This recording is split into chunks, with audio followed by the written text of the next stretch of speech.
वरूर ग्रामपंचायतीत आर्थिक गैरव्यवहार उघड, 5 जणांवर दोषारोप. अहवाल सीईओकडे. वरूर ग्रामपंचायत घोटाळा समोर, ग्रामसेवकांसह सरपंच अडचणीत. 6 महिन्यांच्या लढ्यानंतर मोठा खुलासा, वरूरमध्ये आर्थिक अनियमितता सिद्ध. अहिल्यानगर जिल्ह्यातील शेवगाव तालुक्यातील वरूर ग्रामपंचायतीतील आर्थिक अनियमिततेच्या तक्रारीवर मोठी कारवाई झाली आहे. सामाजिक कार्यकर्ते काकासाहेब म्हस्के यांनी जून 2025 मध्ये केलेल्या तक्रारीनंतर तब्बल 6 महिन्यांच्या पाठपुराव्यानंतर गटविकास अधिकाऱ्यांनी चौकशी अहवाल सादर केला आहे. या अहवालात 3 ग्रामसेवक, 1 कर्मचारी आणि विद्यमान सरपंच यांच्यावर दोषारोप ठेवण्यात आले असून पुढील कारवाईसाठी अहवाल मुख्य कार्यकारी अधिकाऱ्यांकडे पाठवण्यात आला आहे. तपासात 15वा वित्त आयोग, अनुसूचित जाती व बौद्ध घटक विकास योजना, महिला व बालकल्याण तसेच निधी अखर्चित ठेवणे, चुकीची निविदा प्रक्रिया, गैरव्यवहार आणि प्रशासनातील त्रुटी याबाबत दोष सिद्ध झाल्याचे समोर आले आहे. दरम्यान या प्रकरणाचा पाठपुरावा करताना तक्रारदारांना अनेक अडचणी, धमक्या आणि संघर्षाला सामोरे जावे लागले होते. आता या अहवालानंतर संबंधितांवर नेमकी काय कारवाई होते याकडे सर्वांचे लक्ष लागले आहे. नमस्कार, मी काकासाहेब रमेश म्हस्के, मुक्काम पोस्ट वरूर बुद्रुक, तालुका शेवगाव, जिल्हा अहिल्यानगर. गेल्या 6 महिन्यांपूर्वी वरूर ग्रामपंचायतच्या कारभारातील अनियमितता व विकास कामं ठप्प पडलेली हे बघून एक जबाबदार ग्रामपंचायतच्या ग्रामसभेचा सदस्य आणि सामाजिक कार्यकर्ता या नात्याने मी व माझ्या सहकारी विद्यमान 6 ग्रामपंचायत सदस्य यांनी पंचायत समितीकडे वरूर बुद्रुक ग्रामपंचायतच्या दप्तर चौकशीची मागणी केली होती. या मागणीनंतर चौकशी समिती स्थापन होऊन चौकशी समितीचा अंतिम अहवाल तब्बल 6 महिन्यानंतर आज माझ्या हाती पडलेला आहे. या अहवालामध्ये विद्यमान सरपंच व 3 तत्कालीन ग्रामपंचायत अधिकारी यांच्यावरती दोषारोप सिद्ध झाले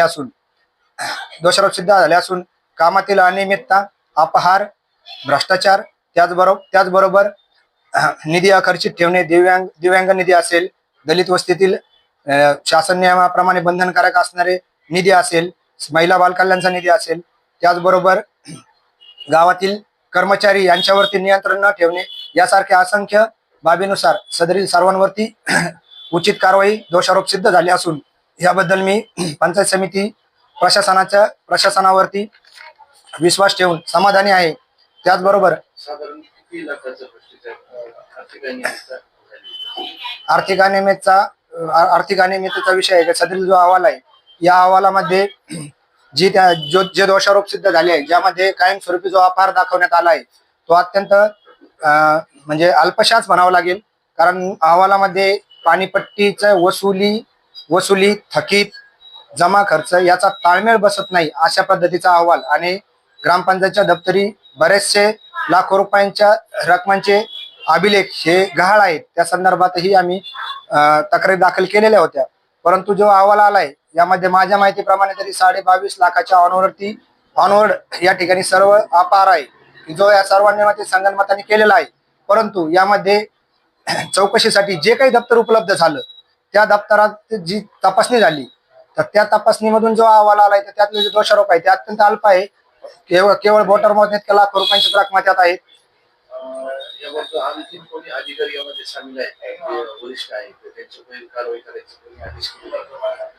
यामध्ये वरिष्ठ अधिकाऱ्यांविषयीचा विषय असा आहे की यामध्ये पंचायत समिती कार्यालयाने जी काही चौकशी आहे ती 6 महिने लांबवली. यामध्ये वेळोवेळी सरपंच व ग्रामपंचायत अधिकारी यांना सहकार्य करण्यात आल्याचं माझ्या निदर्शनात आलेलं आहे. तसं माझा 100% समज आहे. अनंतर यामुळेच तर मला 3 ते 4 वेळेस आमरण उपोषण करावं लागलं. ग्रामपंचायत पातळीवरती 7 दिवस, पंचायत समिती ठिकाणी 2-3 दिवसांची मिळून 2-3 आमरण उपोषण करण्याची वेळ माझ्यावर आहे. आमरण उपोषण करण्यामागचं कारण होतं की मुदतीत जे अर्ज होते ते निकाली काढले जात नव्हते, मुदतीत चौकशी समितीत येत नव्हती, दप्तर चोरी गेल्याचे अर्ज असून त्यावरती वेळेत कारवाई होत नव्हती. राजकीय हस्तक्षेपाबद्दल मला नाही वाटत की कोणी राजकीय हस्तक्षेप केलेला आहे, कारण राजकीय विषय कधी निदर्शनात माझ्या आला नाही. परंतु जे काही पंचायत समितीचे अधिकारी आहेत यांनी 6 महिने ही चौकशी लांबवली. यामध्ये आमचेही अर्ज भरपूर होते हेही मला मान्य आहे. परंतु की जे काही खुलासे सादर करण्याचे, दप्तर सादर करण्यात सरपंच असन, विद्यमान ग्रामपंचायत अधिकारी असतील, तत्कालीन ग्रामपंचायत अधिकारी असतील, यांनी संगनमताने सदरील भ्रष्टाचार लपवण्यासाठी किंवा सदरील कारवाई थांबवण्यासाठी वेळ काढूपणा करून निश्चितच हे केलेलं आहे. त्या निश्चितच वेळेत पुरावे सादर केले नाही. आज जे दप्तराची तपासणी झाली ती पण 100% दप्तर काय त्यांनी काही सादर केलं नाही तपासणी समितीकडे. पाणी पुरवठ्याचा विषय असेल किंवा खोट्या कर पावत्यांचा विषय असेल, असे असंख्य विषय लपवले गेलेले आहेत. यामध्ये जर कर वसुलीचा जर विषय जर 100% जर तपासणीत आला तर आणखी लाखो रुपयांचा भ्रष्टाचार नाही. जे काही चौकशी झाली त्यामध्ये जे दोषारोपावर मी समाधानी आहे, परंतु जे पेपर किंवा जे अभिलेख तपासणी समितीला जे समोर आलेच नाही किंवा विद्यमान सरपंच आणि ग्रामपंचायत अधिकारी यांची जबाबदारी असतानाही त्यांनी ते सादर केले नाही,